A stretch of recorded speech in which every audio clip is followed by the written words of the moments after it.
We have 4 to the power of 0 plus 2 and 5 minus 3. Okay, 4 to the power of 0 equals 0. Okay, 0 plus 2 and 5 minus 3.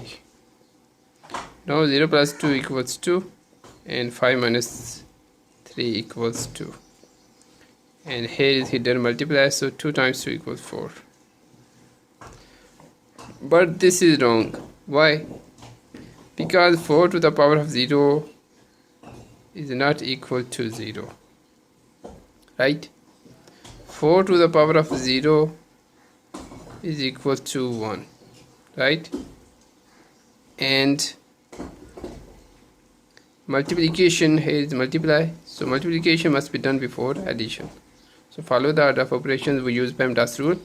So 4 to the power of 0 equals 1 plus 2 and 5 minus 3. Now inside the parenthesis first, so 5 minus 3 equals 2 and this 2 and plus 1.